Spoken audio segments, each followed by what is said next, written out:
지금 설명하는 개념은 뭐 어려운 건 아니고 접속사부터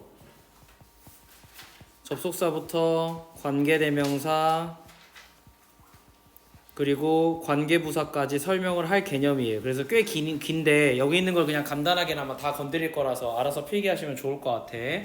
자, 일단 접속사부터 쌤이 먼저 얘기를 할게. 1번에서 접속사.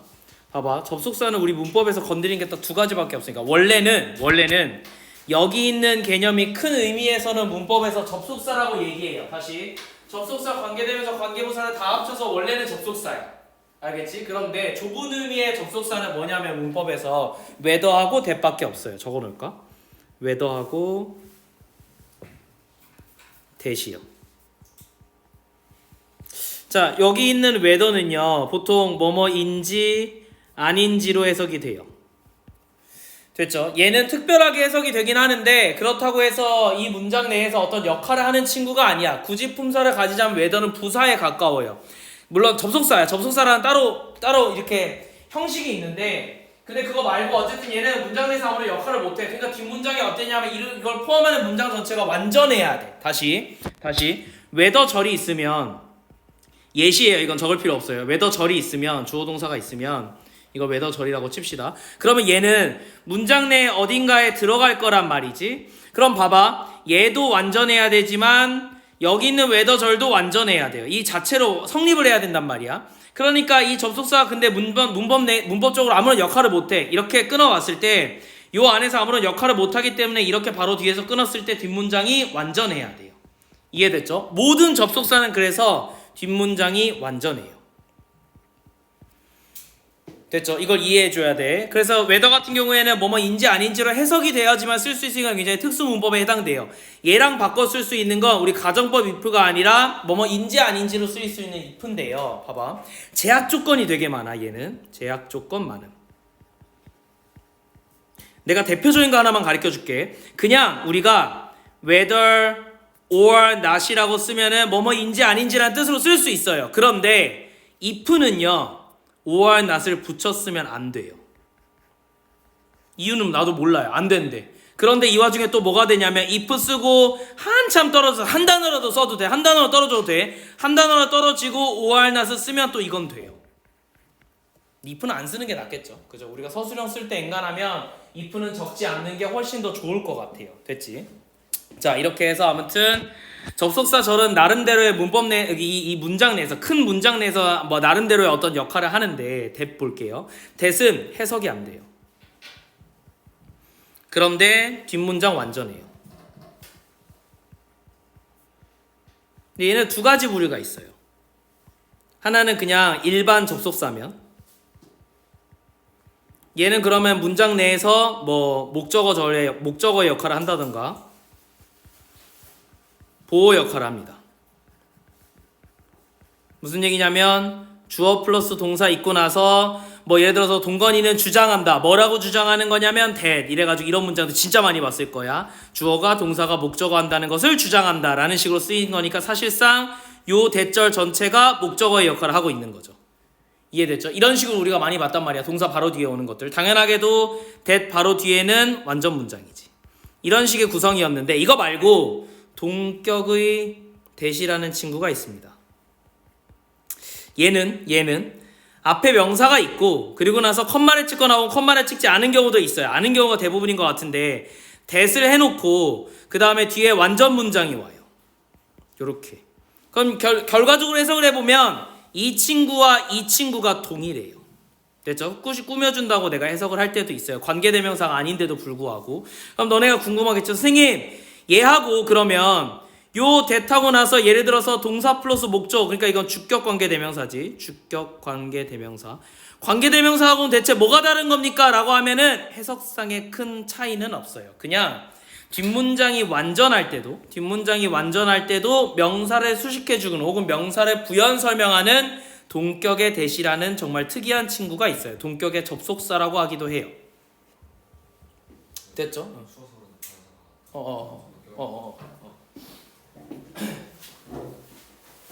됐지? 그러니까 위에 있는 친구는 지금 접속사를 얘기한 거고 내가 밑에 있는 친구는 관계대명사를 얘기한 거예요. 해석으로는 큰 차이가 없지만 문법적으로는 뒷문장이 완전하거나 불완전한 문장이 올 수 있다라는 거예요. 알겠죠? 그래서 이게 좀 큰 차이점이다 라고 생각을 한다면 이제 접속사 말고 관계대명사 봅시다. 관계대명사. 관계대명사는 굉장히 여러 가지가 있는데요. 일단 얘가 명사예요. 됐죠? 명사라는 얘기는 뭐냐면 이 아이가 주어든 목적어든 문장 내에서 역할을 수행해야 돼요. 이게 무슨 말인가 하면 관계대명사 절이 있다고 칩시다. 관계대명사가 있고 예를 들어서 뭐 플러스 어쩌고라는 문장이 있어요. 이렇게 문장 하나가 있다고 치면 우리는 문장을 하나로서 완결해야 하기 때문에 요 문장이 완전해야 돼요. 됐죠? 이거 다 합쳐서 완전해야 돼. 그러면 얘가 근데 그 와중에 주어랑 목적어의 역할을 할 거면 이 뒤에서, 됐지? 이 물결 있는 뒤에서 주어나 목적어 하나가 빠져줘야 돼요.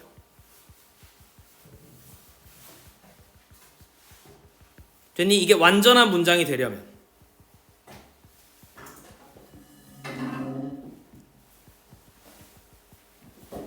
됐어? 뒤에가 뭐가 하나 빠져줘야 얘가 그 역할을 대신해 줄 수 있는 거잖아. 대명사니까. 그래서 다 합쳤을 때 완전 문장이 돼야 된다 이 말이야. 자, 이렇게 구성이 돼야 되기 때문에 어쩔 수 없이 그래서 관계대명사는 필연적으로 뒷문장 하나가 빠져있는 불완전 문장이 올 거예요. 됐죠? 그래서 목적어가 빠져있으면 이 아이가 목적어의 역할을 해주는 거니까 목적격 관계대명사. 주어가 빠져있으면 바로 동사가 오겠죠. 그러면은 얘는 주격 관계대명사. 이렇게 해석이 될 건데 관계대명사는 특이하게 이 문장 전체의 역할, 여기서부터 여기까지 역할은 뭐냐면 앞에 있는 명사를 수식해줍니다. 이걸 우리는 선행사라고 해요. 명사를 수식해주는 건 형용사니까 이 문장 전체의 역할은 형용사절 역할을 합니다. 됐지? 다시 기억해야 돼. 뭐라고? 뒷문장 불완전한데 앞에 선행사가 존재하는 게 관계대명사다라고 해요. 이거의 예시에 부합하는 친구가 which, that, who 정도가 있을 것 같아요. 됐죠? 물론 해석은 되지 않아요. 이 자체의 뜻은 없어요. 아무것도 없어. 자, 근데 이렇게 되어 있는데 뒷문장에 만약에 이런 경우가 있단 말이야. 앞에 똑같은 경우야. 관계대명사가 있어. 그리고 나서 뒤에 불완전 문장이 왔어요. 동일하게.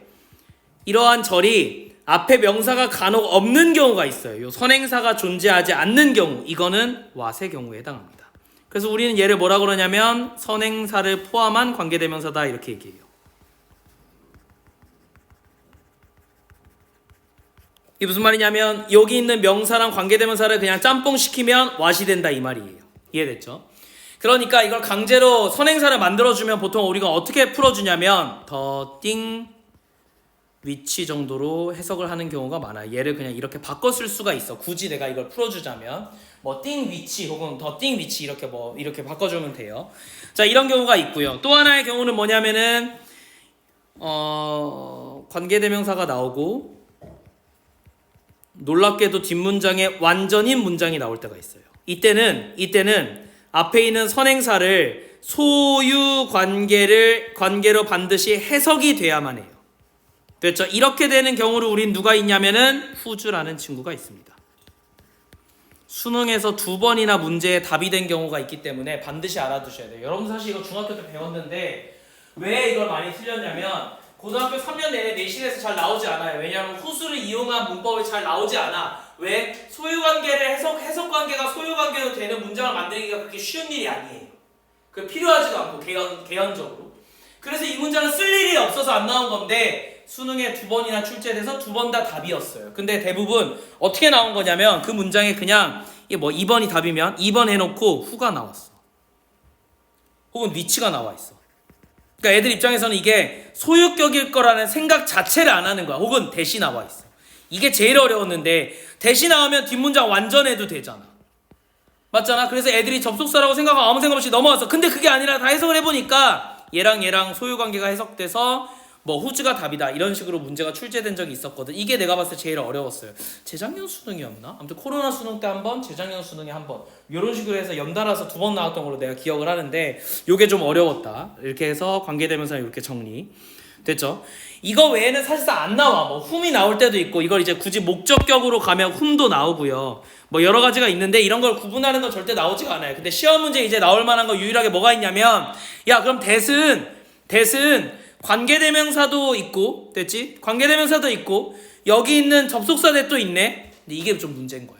됐죠? 그러니까 이론적으로는 that은 뒷문장 불완전하거나 완전해도 돼요. 그래서 내가 that만 따로 이제 밖으로 빼가지고 하나만 필기할게.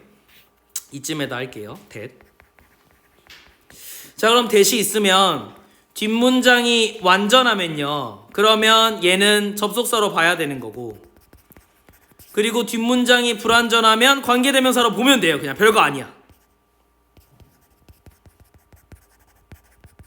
그러니까 얘는 사실상 만능인데, 얘도 나름대로 뭐가 있냐면 못 쓰는 경우가 있는데, 그게 뭐냐면 컴마 찍고 that은 불가능합니다. 무슨 얘기냐면 X 계속적 용법으로서는 쓸 수가 없어요.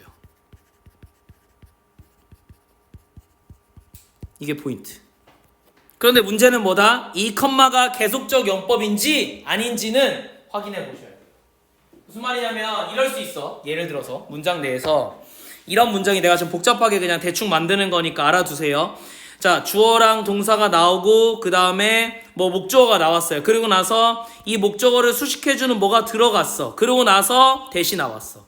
이런 경우에는 얘가 얘를 수식해주는 거고, 요 that부터 어디까지가 또 목적어를 수식해주거나 혹은 주어를 수식해주는 경우일 수도 있단 말이야. 이 경우에 있는 요 컴마는 얘가 중간에 삽입된다는 삽입의 컴마니까, 그러면 컴마 찍고 대신 계속적 용법이 아닌 거예요. 알겠죠? 그래서 반드시 항상 컴마 뒤에 that은 안 된다, 이건 아닌데 어쨌거나 계속적 용법으로는 불가능해. 그럼 계속적 용법이 뭐냐면 바로 앞에 있는 명사를 꾸며주거나 바로 앞에 있는 문장을 꾸며주면 계속적 용법이라고 우리는 간주합니다.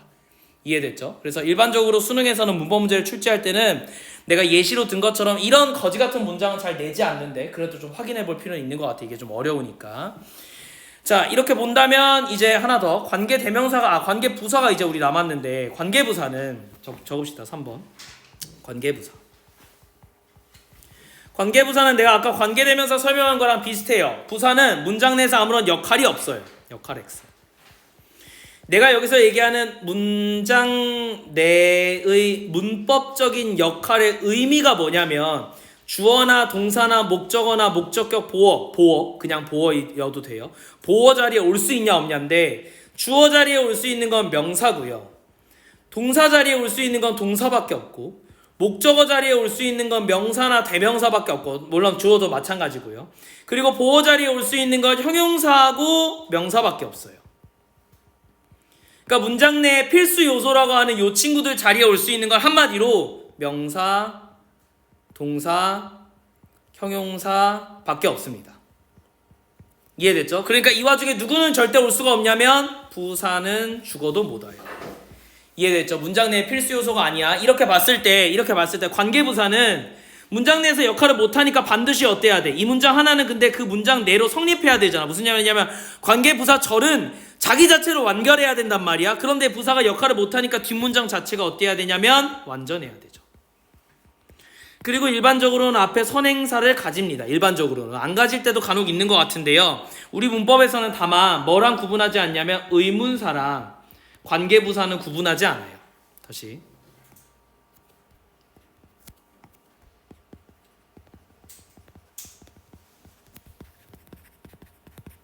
문법 문제에서 얘기하는 거야. 문법 문제에서. 왜냐하면 둘 다 어떻기 때문에 뒷문장이 완전하면 되기 때문이기 때문에. 이것만 판단하면 돼서 이게 의문사인지 이게 관계부사인지를 절대 구분하지 않아요. 그냥 의문사인지 관계대명사인지를 구분하거나 관계부사인지 관계대명사인지는 구분을 해도 이런 장난을 치지 않으니까 굳이 구분할 필요 없어요. 중학교 때는 우리가 이걸 구분했었어. 자, 다시 돌아가서 그럼 관계부사는 어떤 친구들이 있냐면, 뭐 굳이 표기를 하지 맙시다. where, when, why, how 등등등 우리가 육하원칙으로 알고 있는 친구들이 있겠죠. 됐죠? 이 친구들은 다 어쨌든 뒷문장이 완전하다고 보면 돼. 그런데 이제 where 같은 경우에는 대부분 뭘 꾸며주겠어? 장소를 꾸며줄 것이고, when 같은 경우에는 앞에 time 같은 어떤 시간의 표식이 있겠죠. y 같은 경우에는 뭐 이유 같은 것들이 있을 거고 fact y 뭐 어쩌고 이렇게 나올 것이고 하이 연주야. 자, 뭐 아무튼 이런 식으로 나올 거기 때문에 관계부사가 조금 더 어려운 부분이 있다라고 저희 설명을 하는데요. 잘 봐. 그런데 내가 이걸 얘기하려고 한 게 아니라 관계부사가 정말 재밌는 거는 이 와중에 전치사 플러스 관계대명사랑 이렇게 쓸게요. 문법적 위상이 같아요. 내가 어려운 말을 썼는데 이걸 좀 더 쉽게 풀이하면 문법적 역할이 같다는 거야. 되니? 그러면 얘하고 얘를 특정 경우에는 바꿔 쓸 수도 있다는 거예요. 문법적 기능이 같다 그랬으니까 얘는 둘 다 어쨌든 전치사 플러스 관계대명사는 부사의 역할을 할 거니까 뒷문장이 완전해야 된다. 이게 문법에서 맨날 가르치는 거야. 그래서 너네가 아마 이니치 이렇게 해서 나오면은요 뒷문장 완전하다라고 배웠을 거예요. 그리고 이걸 웨얼로 바꿔 쓸 수 있다고 배웠을 텐데 다시 웨얼로 못 바꿔 쓸 수도 있어. 함부로 바꿔 쓰는 거 아니야. 막 바꿔 쓰면 안 돼. 웨얼로 못 바꿔 쓸 수도 있어. 바꿔 쓸 가능성이 높은 거지. 됐죠? 웨얼이 아니라 why든 when이든 뭐 의미에 대한 얘기가 아니에요. 기본적으로는 이니치를 바꿔 쓸 수 있는 경우와 못 바꿔 쓰는 경우도 있다. 이렇게 정리를 해놓으면 전치사 플러스 관계대명사에 대해서 이제 얘기가 나왔으니까 설명을 하면 다른 건 다 돼. 다 되는데 유일하게 안 되는 예외가 있어요. 예외 조항이 항상 시험 문제에 나오니까 꼭 알아두셔야 돼. 근데 이 예외 중에 하나는 첫 번째 except 대시 있고 하나 더 in 대시 있습니다. 얘도 그러면 어떻게 보면 사실상 대과 관련된 문제인 거지. 맞지? 아까 우리가 필기했었던 대과 관련된 얘기인 것 같기는 해요. 자, 그런데 except that은 무엇을 제외하고 라고 반드시 해석이 돼야 되고 in that 같은 경우에는 뭐뭐라는 점에서 라고 해석이 돼야 돼요. 요렇게 해석이 돼야지만 문제를 풀 수 있어. 이게 가능한 거야. 간혹 in that이 나왔는데 해석이 안 되는 경우가 있어. 그럼 못 쓰는 거야. 잘못 쓰인 거야. 알겠지? 그래서 그렇게까지 정리를 해놓으면 큰 문제 없이 완료가 될 것 같아요. 됐죠?